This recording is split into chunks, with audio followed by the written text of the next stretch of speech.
말이 있죠. 공든 탑이 무너지랴. 공을 들이면 그 탑이 무너지지 않고 공을 들이지 않으면 무너진다라는 이야기입니다. 오늘 설교 제목을 공든 탑도 무너진다라고 제가 줘봤습니다. 역사를 살펴보면 공든 탑도 무너진 경우가 보통만치 않습니다.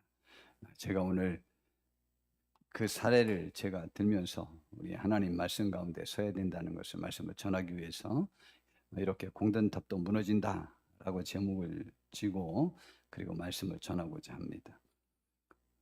우리 잘 아는 분 중에 진시황 혹은 진시황제라는 사람이 있습니다. 이 사람은 BC 2599년에 태어나서 210년까지 산 49살에 죽은 그러한 중국의 황제입니다. 근데 이 황제가 지은 건축물이 있습니다. 그 뭐가 있냐면 저기 있는데 저기야. 그 만리장성이 있습니다. 이 중국의 만리장성은 중국의 관광지로 가장 대표적인 관광지입니다. 그리고 이 만리장성은 그 길이가 6,000km나 되고 그리고 그 현존하는 그 세계 역사상 가장 긴 토목공사이기도 합니다. 그리고 유네스코에도 등록이 되어 있는 그러한 것입니다. 그런데 이 만리장성을 저는 항상 생각할 때마다 아쉬운 면이 있습니다. 왜냐하면요, 그 만리장성을 짓기 위해서 1,500만 명 이상이나 150만 명 이상이나 거기에 투입이 됐습니다. 죽은 사람이 수만 명이나 되고 사실은 그거 다 중국은 예나 지금이나 통계를 믿을 수가 없는 게 중국입니다. 그건 아시죠? 그래서 그 수만 명이 거기서 사실 죽었습니다. 저걸 왜 지었느냐면 숙노족이 쳐들어올 것이 겁이 나가지고 그 진나라를 잘 세우기 위해서 그가 진시황이 저것을 지었습니다. 그런데 진시황이 언제 죽었냐면 저 만리장성을 제대로 다 쌓지도 못하고 그가 죽은 다음에 3년 후에 중국이 망해버리고 말았어요. 그 진나라가. 그래가지고 저 만리장성을 이 진나라가 한 번도 전쟁에 활용도 하지 못했습니다. 그런데 이 진시황이 이렇게 그 자기가 세계를 중국을 통치하는 대표적인 황제로서 자기의 안위와 진나라를 위해서 졌지만 한 번도 사용을 못했거든요. 그리고 이 진시황이 얼마나 또 나름대로는 중국에서 위대한 왕입니다. 왜냐하면 중국이 여러 나라로 계속 흩어져 있으면서 매번 싸움을 했습니다. 그래서 춘추 전국 시대라고 해서 또 전쟁이 있었는데 진시황이 중국을 최초로 전 중국을 통일한 대표적인 왕이 이 진시황입니다. 그래서 이름을 첫 번째 시작하는 황제라고 해서 진시황제 이렇게 말하는 것입니다. 근데 저 사람이 세계에서 또 제일의 토목공사를 한 그러한 황제가 되었습니다. 그래서 조금 전에 말씀드렸던 대로 대표적인 것이 그 만리장성입니다. 두 번째 진시황릉이라는 것이 있습니다. 이건 또 지금 저 진시황릉인데 저기에 그 군인들, 병마들도 저기에 그 많이 있는데 그곳에 병마용경이라고 해서 저것을 파보면 저게 6,000명의 그 병사들의 모습이 저기 있습니다. 그 진시황이 자기가 죽기 전에 자기를 보호해 줄 수 있는 군인들을 저렇게 실물 모양으로 만들어 가지고 세워놨습니다. 그런데 저 6,000명의 병사들의 모습이 똑같은 게 하나도 없습니다. 완전히 전부 다릅니다. 그래서 실물을 보고 사람을 그 모델로 해서 만들었을 것이다. 군인들을 해서 그렇게 생각하고 있습니다. 저곳엔 저것뿐만이 아니고 그때 당시에 전쟁에 사용되어 있었던 그러한 무기, 그러한 종류들도 다 저렇게 만들어 가지고 저기에 그렇게 묻어뒀습니다. 그리고 거기에는 또 수은으로 만든 큰 늪을 또 이렇게 만들어 놨습니다. 하여튼 진시황은 수은을 굉장히 좋아했습니다. 저것이 지금 현재 세계 역사상 발굴된 유물 중에 가장 거대한 발굴물이라고 이렇게 칭하고 있습니다. 피라미드가 아닙니다.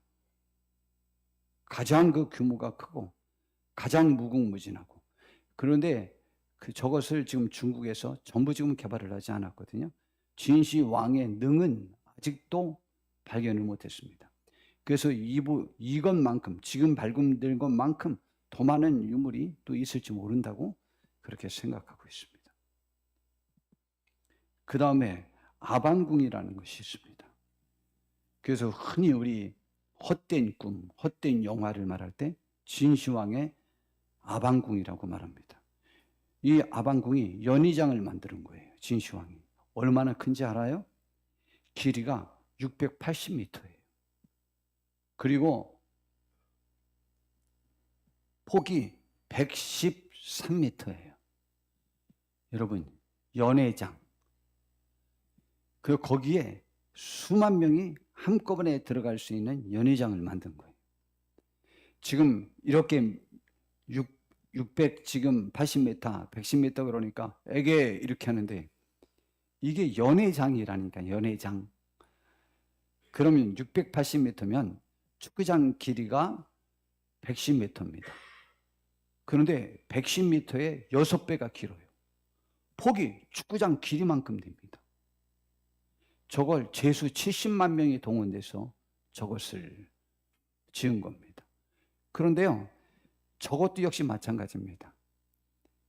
진시황 죽기 전에 저것을 완공을 못했어요. 그런데 진나라가 언제 망했는지 알아요? 진시황이 죽고 난 다음에 3년 후에 망해버리고 말았어요. 그때 항우가 쳐들어와 가지고 저것을 불태워버리고 말았어요. 우리 항우, 역발산 기계세 천혜장사 항우라고 이렇게 하잖아요. 그 항우가 저기 쳐들어와서 저걸 불태워버려요. 사용해보지도 못했어요. 저게 다 타버리는데 3개월이 걸렸다고 합니다. 정말 대단하죠. 그래서 이 진시황이 역사상 가장 토목공사를 많이 한 왕이에요. 그 백성들 얼마나 힘들었을까 한번 좀 생각해 보십시오. 그리고 이 진시황에 관련된 설화가 있습니다. 진시황이 자기가 이렇게 훌륭하고 넓은 영토를 가지고 있고 최초로 통일왕국의 왕이 되었고, 이 황제라는 용어도 이 아시아 지역에서는 지금 진시황이 최초로 사용했습니다. 물론 이제 유럽이나 다른 나라들에서는 이미 황제라는 용어가 있었지만은 여기 먼저 이렇게 사용을 했어요.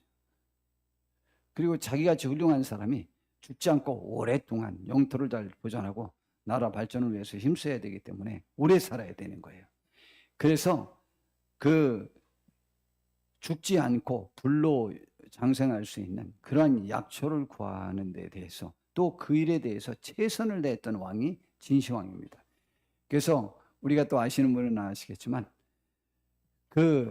이쪽 동쪽 지역에, 그게 이제 전설에 의하면 우리나라 제주도라고 생각하기도 하는데, 그곳에 아주 영험한 약이 있다고 하는 소문을 들어가지고 그것을 가서 채취해오라고, 채취할 사람을 모집을 했는데, 그때 서북이라고 하는 사람이 제게 가서 그것을 구해오겠습니다. 그런데 그것은 영험한 것이라 아무나 구할 수가 없고, 결혼하지 않고 모든 것이 아주 경험이 없는 그 처녀 총각들, 청소년들을 500명씩 저에게 주시고 큰 배를 만들어서 거기에 금은보화를 가득 실어 주십시오. 그럼 제가 가서 그것을 반드시 구해오겠습니다. 그래서 서북이 그것을 구하러 이쪽 우리 대한민국으로 왔을지 모릅니다. 근데 아직도 안 나타났어요. 지금 2000년도 더 지났는데. 그래가지고 이 진시황이 속이 타가지고 다시 가서 서북을 찾거나 그러한 것들을 찾아올 사람이 누가 있겠냐라고 해서 이제 그 다음에는 누구를 보내면 노생이라고 하는 사람을 보냈어요. 그래서 노생이라는 사람이 헤매고 헤매다가 어느 곳에 가서 철록 비결이라고 하는 아주 영생할 수 있는 비밀이 담겨져 있는, 모든 것이 잘 될 수 있는 비밀이 담겨져 있는 그 책을 발견했어요. 거기에 여러 가지 글이 적혀 있는데 그 글이 암호화된 글이라 읽을 수가 없고 할 수가 없는 거예요. 그래서 딱 한 글자만 해독을 했어요. 그것이 뭐냐? 망진자호라는 말이에요. 진나라가 망할 건데 호 이름을 가진 사람에게로부터, 그 족속에게로부터 망한다라고 이렇게 해석을 한 거예요. 그래서 호는 그 북쪽 오랑캐 흉노족인 줄 알고 그래서 만리장성을 쌓은 거예요. 그런데 만리장성 흉노족과의 싸움에서 한 번도 사용하지 못했습니다. 그리고는 자기는 죽고, 그래서 그 이후에 그가 죽은 이유는 그의 아들 호가 흉노족이 아니고 자기 아들 호해일 거라고 그 다음에 해석을 하고 있습니다. 예, 그러나 여튼 호해이든 누구이든 그 다음에 그 나라를 이어받아서 3년 내로 진나라가 망해버리고 말았습니다. 이 진시황이 49살에 일찍 죽게 된 이유가 무엇일까라고 할 때 이유를 크게 학자들이 두 가지를 생각합니다. 하나는 뭐냐면 자기가 6개 나라를 자기가 정복해서 왕이 되었어요. 그래서 황제가 되었어요. 통일 중국을 처음으로 이룬 사람이에요. 그런데 그 망한 그 나라들이 언제나 이 진시황을 살해하려고 수많은 계획을 세우고 시도를 했습니다. 그뿐만이 아니고 또 반란이 일어날까 봐 그것이 두려워서 이 진시황이 6개 나라 전체를 죽기 전까지 계속 순회를 하는, 그걸 순행이라고 그래요. 가서 그들의 그 각 지역들의 백성들을 안정시키고 또 반란의 조짐이 있는지를 살펴보러 자기가 직접 다니는 거예요. 사람을 믿을 수가 없으니까. 그래서 너무 지금이야 고급 차로 안정감 있게 다니니까 그 정도로 들이들겠지만 옛날에는 다 마차 타고 다녔지 않습니까? 그게 얼마나 힘들었습니까? 그래서 그가 그의 몸을 망쳤다라고 생각하고, 두 번째는 이 의술 과학이라는 것은 언제나 변한다는 것을 알 수 있는데 그때 사람의 수명을 늘릴 수 있는 것 중에 좋은 것이 수은이라는 잘못된 의료 상식을 갖고 있었어요. 그래가지고 그 수은을 그가 장기 복용을 해가지고 지금 수은 중독에 걸려서 죽었을 것이다. 이 두 가지 원인 때문에 죽었을 것이라고 생각합니다. 굳이 말하면 자기 나라가 튼튼하고 자기가 영원토록 튼튼하게 무너지지 않고 잘 있기 원하여 최대한 노력한 사람이 누구냐? 그것은 진시황제입니다. 그런데 자기가 계획하고 했던 그 모든 것이 자기에게 하나도 유익한 것이 없었습니다. 하나도 사용할 수도 없었습니다. 자기를 지켜주지 못했습니다. 오히려 일찍 죽고 말았습니다. 최고 공을 들였는데 왜 공든탑이 무너집니까? 그러므로 공든탑도 무너집니다. 오늘 하나님이 인류 역사상 최초의 큰 건축물을 쌓은 바벨탑 이야기를 창세기 11장에 해주고 있습니다. 이 바벨탑은 언제 쌓느냐면 노아 홍수가 끝나고 난 다음에 한참 지난 다음이었습니다. 이 바벨탑을 누가 주도하여 지었을까라고 할 때 성경에는 누가 주도해서 지었다고 나와 있지 않습니다. 근데 학자들이 생각할 때 니므롯이라는 사람이 그때 전 세계 최고의 용사였고 영향력이 있었던 사람이었으니까 니므롯에 의하여 주도되어져서 그 바벨탑을 쌓았을 것이라고 생각합니다. 바벨탑은 흙벽돌로 이렇게 해서 쌓기 시작해서 점점 쌓아 올린 탑인데 그들이 오늘 성경에 보니까 뭐라고 말하냐면 3절에 보니까 서로 말하되 자 벽돌을 만들어 견고히 굽자 하고 이에 벽돌로 돌을 대신하며 역청으로 진흙을 대신하고 또 말하되 자 성읍과 탑을 건설하여 그 탑 꼭대기를 하늘에 닿게 하여, 목적이 뭔지 알아요? 우리 이름을 온 지면에 내고, 그리고 온 지면에 흩어짐을 면하자 그랬어요. 그럼 이 목적이 뭔지 알아요? 참 신기합니다. 노아 때 하나님께 죄를 져서 하나님이 인류를 멸망시키기로 작정하고, 그리고 홍수로 노아의 가족만 남기고 다 죽였어요. 그것이 계속 내려져 오는 거죠. 지금도 우리가 알고 있듯이 그때 그 모든 사람이 그것을 다 알고 있는 거예요. 그러니까 우리가 또 하나님이 우리에게 벌을 줘서 홍수를 내리면 죽을 수 있지 않겠냐. 근데 우리가 탑을 하늘이 닿게까지 이렇게 높이 쌓으면 거기를 피신해서 살 수 있지 않을까, 이런 생각을 가진 거죠. 그리고 자기들이 그렇게 해서 살아났다는 이름을 세계에 내기 위해서 그렇게 쌓은 것입니다. 사람 참 완악하죠. 이걸 갖다 완악하다, 완고하다, 고집이 세다 라고 말합니다. 아니, 하나님이 죄 안 지면 안 죽는데 죄 안 지면 되잖아요. 그리고 하나님이 또 뭐라고 약속하셨는지 알아요?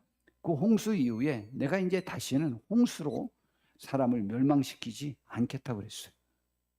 아니, 그랬는데, 아니, 그 약속을 믿고 그거 홍수로는 이제 멸망 안 시켜요. 이제부터는 이제 소돔과 유황불로 멸망을 시킨다고 할지라도 홍수로는 안 합니다. 그런데 고집 부리고 저것을 한 이유는 뭐예요? 사람이 얼마나 완고한지 몰라요. 우리 교회에 굉장히 똑똑했던 애가 있어요.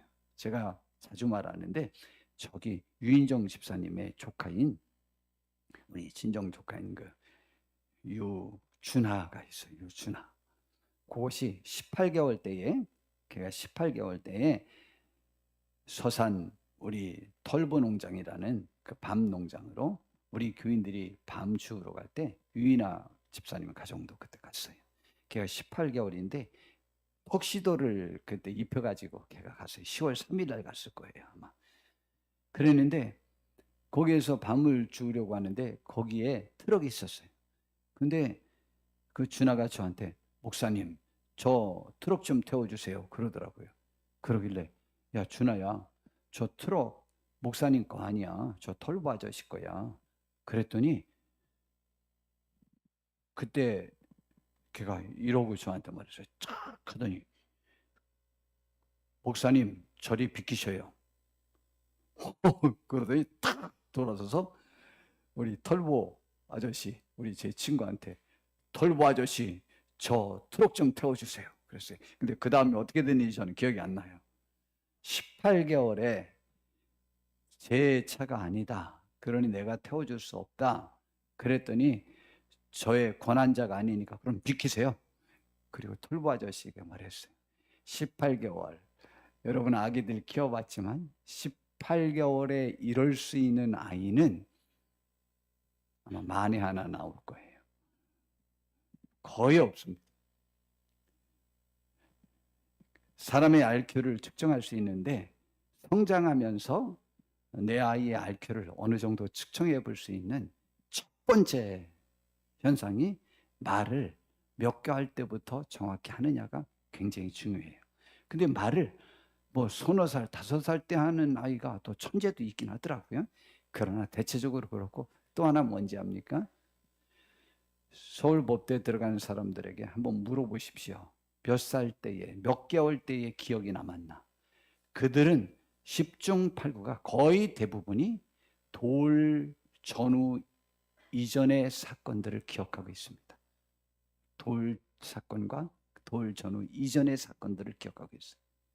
저는 최초의 사건이 7살, 한 5살 때 사건이 저에겐 기억에 남아있어요. 그리고 뚜렷한 건 7살 때 기억. 이게 머리가 나쁜 거예요. 자, 그런데 그 아이가 우리 저쪽에 있을 때 2층 교육관에 그 어항이 있었어요. 그런데 하루는 그 어항에 쌀을 그냥 잔뜩, 물고기들에게 먹여준다고 쌀을 잔뜩 부어놓은 거예요. 그것도 골라내느냐고 또 한참 걸렸죠. 한 번은 또 손을 넣어가지고 그 어항을 다 휘저어놓는. 그래서 제가 그랬어요. 준하야, 목사님이 너 그 어항에 그런 거 넣거나 손 놓고 그렇게 하지 말라고 그랬지? 그랬더니 와, 말 잘 듣더라고요. 손을 막 놓고 헤집고 있는데 내가 말하는데도 바로 빼지도 않아. 이렇게 쳐다보더니 내가 그 말을 하니까 손을 싹 빼더라고요. 그러더니 발을 이렇게 들어가지고 그 어항 속에 확 집어넣더라고요.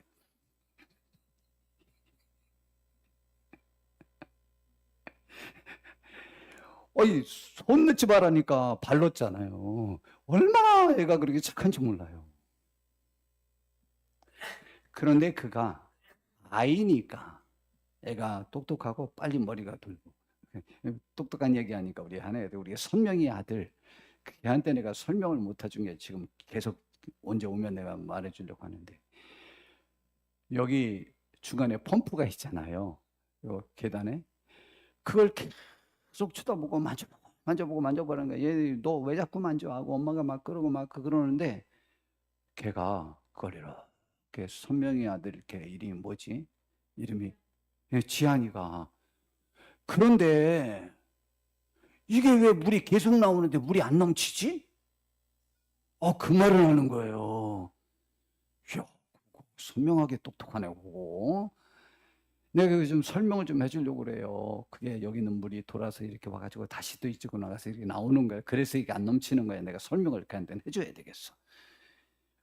걔가 그게 이해가 안 되는 거예요. 물은 계속 나오는데 왜 이게 안 넘치느냐는 거예요. 그래서 그걸 보고 있는 중이라는 거예요. 자기가 왜 안 넘치나 하고. 과학자 되려나?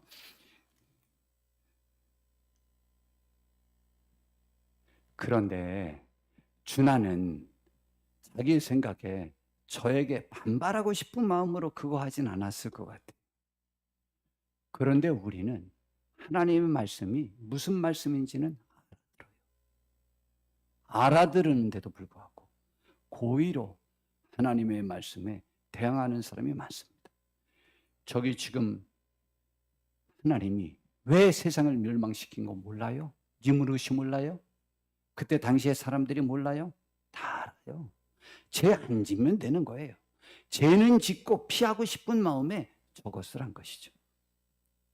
그리고 또 하나 목적이 뭐예요? 자기들의 이름을 내고 싶은 것. 이름을 내고 싶은 것에 집착하다 보니까 하나님의 명령에 정하는 것이라는 것을 그들이 크게 개념하지 않아요. 하나님에게 저항하면 어때? 우리가만 살면 되지. 우리의 이름을 내면 되지. 라는 것이 목적이었던 거죠. 그래서 하나님께서 그냥 두셔서는 안 될 것 같아서 결국은 그것을 중단시킬 수 있는 방법을 사람들이 서로 말이 다르도록 만들었어요. 그래가지고 공사가 진행이 안 됐습니다. 그리고는 사람들이 이제 함께 한 부족으로 모여 사는 것이 아니고 그 말이 통하는 사람들끼리 흩어져 살게 되었습니다. 그러므로 하나님의 축복 중에 하나가 형제가 연합하여 동거하는 것이 하나님이 주신 축복인 것이. 그러므로 인류가 흩어지는 것은 하나님의 뜻대로 행하지 않았을 때 하나님은 흩어지도록 만든다는 것을 알 수 있습니다. 그러므로 우리는 우리들의 가정이 흩어지지 않을 수 있는 축복이 이후로 있어지기를 바라고, 하나 될 수 있는 가정이 되기를 바라고, 그 다음에 우리가 속한 어느 단체, 어느 직장도 하나가 될 수 있는 축복이 있길 바라고, 우리 임마누엘 교회가 또 대한민국 교회가, 세계 교회가 하나 되고 세계가 모두 하나 되는 그러한 축복이 하나님의 은총으로 말미암아 있어져야 돼요. 물론 이 땅에서 그것이 완벽히 이루어질 수 없고 그것은 천국에 가서만 이루어질 일이지만은, 그러나 우리는 이 땅에서 사는 동안에 그 하나님의 뜻을 따라 살아서 서로 하나됨을 힘써 노력하는 축복이 있어야 되는 것입니다. 그래서 결국은 그 바벨탑 쌓는 것이 중단되고 말았어요. 그 공돈탑이 인류 역사상 최초로 가장 공들인 것이에요. 노아의 방주 이후로 가장 이렇게 공들여서 도목공사를 했는데 그것이 헛된 일이 되어졌고 무너지고 쓸모없는 것이 되어버리고 말았습니다. 그것을 바라볼 때마다 자기들의 헛된 꿈이 그대로 고스란히 거기에 실렸다는 것을 그들이 알 수 있고 부끄러움을 당하는 그러한 건축물이 되었을 것입니다. 그 다음에 우리는 두 번째로 헛수고의 원인과 해결책을 우리 한번 좀 생각해 보려고 합니다. 우리 농작물 파 없는 그 장면, 사진 우리 한번 좀 봅시다. 여기에 보니까 양배추, 배추 뭐 이런 것들이 양배추 아니 배추나 무나 양파 이런 것들을 막 파업습니다. 뉴스에 나죠. 어느 때 파업는다는 뉴스가 나오죠. 이게 다 병들어서 썩어서 쓸모없으니까 파업했겠죠? 아니요. 병들고 농사가 잘 안 져지면 하나도 파헤쳐지지 않아요. 대통령이 굉장히 골치 아픈 게 있어요. 이렇게 농사가 잘 되면 골치가 아파요. 농민들이 또 막 데모하니까 또 골치가 아파요. 농사가 너무 안 돼도 골치가 아파요. 야, 대통령 해잡수식이 보통 그렇게 수월한 게 아니에요. 날마다 천신제 드려야 되고 풍년 들게 했다간 큰일 납니다. 풍년 들면 더 어려워요. 이렇게 공돈탑을 들여서 최고의 농산물을 만들었더니 결과는 그 농산물을 쓸 수 없는 거예요. 왜? 돈이 안 되니까.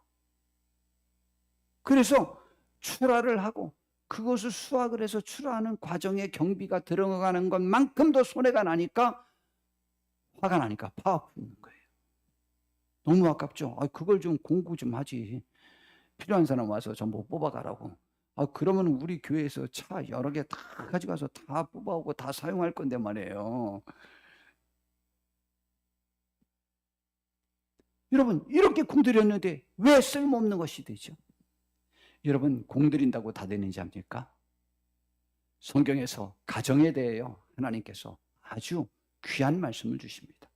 우리 가정이 잘 되는 것, 우리 자녀들, 특별히 자녀에 관한 것이에요. 시편 127편에 보니까 하나님이 이런 말씀을 주십니다. 여호와께서 집을 세우지 아니하시면, 이 집은 특별히 자녀들을 말합니다. 집을 세우지 아니하시면 세우는 자의 수고가 헛되며 여호와께서 성을 지키지 아니하시면 파수꾼에 깨어 있음이 헛되도다 라고 말했습니다. 이 말씀은 자녀를 위해 수고하지 말라는 말씀 아닙니다. 이 말씀은 성을 지킬 파수꾼을 세우지 않아도 된다는 말씀이 아닙니다. 하나님을 제외한 자기들의 공과 능력으로 하나님의 도우심이 내 자녀에게 필요 없고 내 성을 지키는 데 필요 없다. 나 능력 있어. 파수꾼을 거기에 두면 되지. 그리고 내가 돈 잘 들이고 과외 잘 시키고 학원 잘 보내가지고 내 아이들을 잘 키우면 잘 될 수 있어 라고 확신하니까 교회가 도외시되고 하나님이 멀리 되는 거죠. 그런데 저는 장담컨대 만약 우리나라에 학원을 전부 없애면, 과외를 전부 없애면 30년 내에 우리나라에서 노벨 수상자들 반드시 나올 거예요. 전 장담해요. 이거는 우리나라처럼 머리 좋은 사람들 없거든요. 창의력도 뛰어나거든요. 그런데 현재의 교육 방법이 그 창의력을 발휘할 수 있는 기회를 말살해버립니다. 그래서 저는 학원과 과외만 없으면 일단 학교 정규 교육만 남겨두면 우리나라는 반드시 노벨상 타는 국가가 될 것입니다. 물론 그렇지 않아도 조만간에 탈 수도 있겠지만, 그러나 이것은 확실하다고, 저는 100% 그쪽 전문가는 아니지만 저는 그렇게 확신하고 있어요. 여하튼 공을 들인다고 해서 되는 것은 공만 가지고는 되는 것이 아니다. 누구의 도움이 필요하냐? 하나님의 도우심이 필요한 거죠. 그래서 2절에 너희가 일찍 일어나고 늦게 누우며 수구의 떡을 먹음이 헛되도다. 그러므로 그 여호와께서 사랑하시는 자에게는 잠을 주신다고 했어요. 평안한 축복을 허락해 주신다는 얘기죠. 여러분, 하나님이 누구를 사랑하겠어요? 하나님을 찾는 자, 하나님을 의지하는 자, 하나님께 도움을 청하는 자, 하나님께 부르짖는 자, 그리고 그 마음이 흔들리지 아니하는 자, 그리고 하나님을 의지함으로 삶을 승리할 것으로 믿고 나가는 자, 그 사람이 평강의 평강으로 인도함을 받는다고 성경에 가르쳐 주지 않았습니까? 그런 사람을 하나님이 사랑하시는 거죠. 하나님을 사랑하는 자, 하나님의 사랑을 받는 거예요. 우리는 하나님을 사랑해서 하나님을 의지하고 그 말씀을 의지하는 귀한 분들 되시길 바랍니다. 그럴 때 우리들의 자녀가 나를 부끄럽지 않게 한다고 했어요. 그래서 보라, 자녀들은 여호와의 기업이요 태열매는 그의 상급이로다. 젊은 자의 자식은 장사의 수중의 화살 같으니 이것이 그의 화살의 통에 가득한 자는 복되도다. 그들이 성문에서 그들의 원수와談판할 때에 그 자녀들로 인하여 수치를 당하지 아니할 것이다 라고 말하고 있습니다. 우리 임마누엘 성도들의 가정에 이러한 축복이 반드시 모두 함께하기를 진심으로 바랍니다. 하나님을 의지하세요. 그러면 원인과 해결책이 그렇다면 하나님의 말씀, 그러면 이것이 왜 무너질까라고 할 때 그 이유를 성경은 아주 분명하게 가르쳐주고 있습니다. 물숨이라는 것이 있습니다. 물숨, 영화. 이 물숨이라는 영화가 나왔었대요. 이 물숨이라는 영화는 제주도 도심의 출신의 고희영 감독이 7년 동안 우두의 해녀들과 함께 지내면서 만든 다큐멘터리 영화가 있답니다. 그 영화 제목이 물숨인데, 그 우도에는, 제주도 우도에는 해녀가 400명이나 있대요. 이 숫자 놀랍지 않아요? 우도 가보신 분들도 있을 거예요. 그런데 소의 모습 같다고 해서 우도라고 그러는데, 아니 거기에 해녀가 400명이나 있어요. 제주도에 400명이 아니고 우도에만 400명의 해녀가 있대요. 근데 그 영화에서 나오는 내용인데 7년 동안 다큐멘터리로 만드는 영화니까 해녀들의 삶을 거기에 기록한 거죠. 근데 해녀에는 계급이 있대요. 상군, 중군, 하군. 그래서 이 계급에 따라서 물속 들어갈 수 있는 깊이 허락이 다르대요.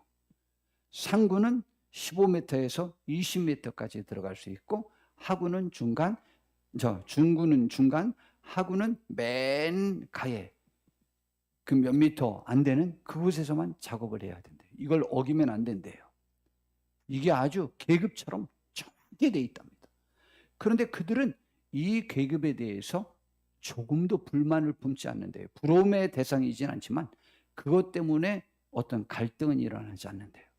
그런데 이 계급의 결정 기준은 뭐냐? 숨 쉴 수 있는, 숨을 참을 수 있는 시간에 따라서 달라진대요. 그래서 숨을 제일 오래 참을 수 있는 사람을 상군, 중간 참을 수 있는 사람을 중군, 제일 못 참는 사람을 하군 한다는 것이죠. 그런데 이것이 그 우도에서만도 그 1년에 한두 명의 해녀들이 죽음을 당한대요. 이게 위험하지 않은 게 아니라는 겁니다. 근데 왜 죽냐 그랬더니 제일 위험한 것이 바로 물숨이라는 게, 물숨. 물숨이 뭐냐? 사람이 만약 어떤 사람은 한 3분에서 5분 참는 사람도 있더라고요. 숨을. 우리는 그렇게 못 참습니다. 한번 해보십시오. 여러분 아마 1분 정도 참으면 여기서 거의 제일 오래 참는 사람일걸요. 근데 만약 길게 잡아서 5분까지 숨을 참고 작업을 할 수 있는 사람이 있다고 그래요. 그런데 작업을 하다 보면 우리 이제 좀 하게 될 때 있잖아요. 할 때가 이제 못 참아서 하는 거 아니에요. 근데 이제 조금 있으면 내가 숨을 안 쉬면 안 된다는 걸 우리 알잖아요. 우리도 한번 여기저기 숨 참고 있으면, 그럼 작업할 때 그렇게 되기 전에 물 밖으로 나가서 숨을 쉬어야 된답니다. 그럼 그때 작업을 중단하고 올라가야 된다는 거죠. 그런데 그 올라오려고 하는데 작업하는 곳에 너무 좋은 해산물이 있으면 그것만이라도 그거 채취하고 가고 싶은 욕심에 중단한다는 거죠. 어떤 사람은 올라가다가 이렇게 보니까 너무 좋은 게 있다는 거예요. 그 저거 올라갔다 내려오면 못 찾으면 어떡할까? 남이 자면 어떡할까 해서 자기가 내려간다는 거예요. 그러다가 숨을 못 참고 더 이상 견딜 수가 없으면 거기서 숨을 쉰다는 거죠. 그럼 물이 확 들어온대요. 그걸 갖다 물숨이라고 한대요. 그 순간에 죽게 된다는 거예요. 그래서 물숨이 제일 위험하다. 그래서 바다는 무서운 것이지만 욕심을 버리면 친정엄마처럼 다 내어주는 것이다라고 해녀들은 말하면서 산다는 거죠. 그래서 저 다큐멘터리 영화를 만들었을 때 욕심과 비움을 주제로 해서 만든 것이라고 합니다. 여러분, 우리가 이 세상에서 우리의 삶을 망가뜨리는 많은 것들 중에 요한일서 2장 17절에 보니까 이 세상이나 세상에 있는 것들을 사랑하지 말라.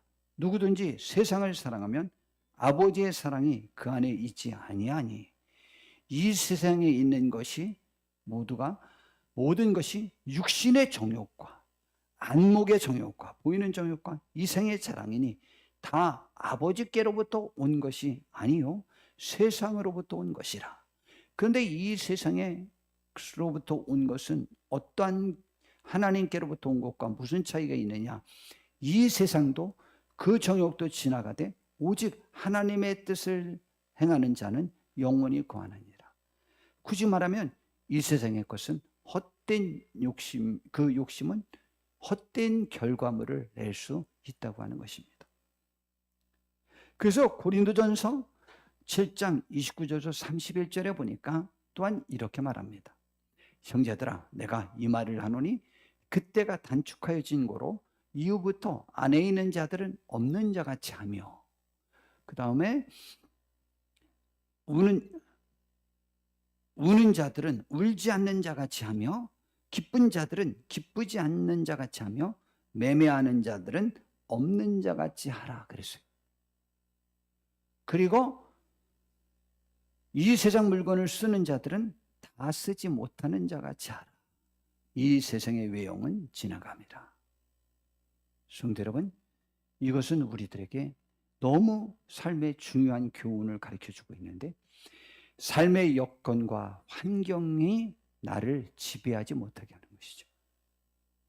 그러므로 어떤 사람은요, 즐거운 일이 있어서 거기에 빠져 있느라 하나님을 못 섬기는 거예요. 어떤 사람은 슬픔에 사로잡혀서 하나님을 못 섬기는 거예요. 그래서 이 세상에 어떤 여건과 환경이 하나님을 우선 지금 섬겨야 되는 것에 방해 요인이 되지 않도록 하라. 그리고 굉장히 무서운 것이 뭐냐입니까? 사람은 무슨 일을 한번 하면, 아까 바벨탑을 쌓는 사람들이 세상에 흩어짐을 면하고 자기들의 이름을 지면에 내자라고 했습니다. 사람은 무엇을 하나 했으면 내가 1인자가 되고 싶어 합니다. 내가 일을 하면 최고의 전문가. 사진을 찍는 사람은 내가 1등 한번 하고 싶고, 운동하는 사람도 1등 하고 싶고, 공부하는 사람도 1등 하고 싶고, 또 무엇을 내가 시작했으면 내가 최고의 작품을 만들어 보고 싶은 그런 욕심이 있습니다. 여러분, 그 욕심에 사로잡혀서 돈이 있는 사람은 또 무슨 생각이 있는지 압니까? 돈을 써가면서라도 세상을 다 경험하고 싶어 해요.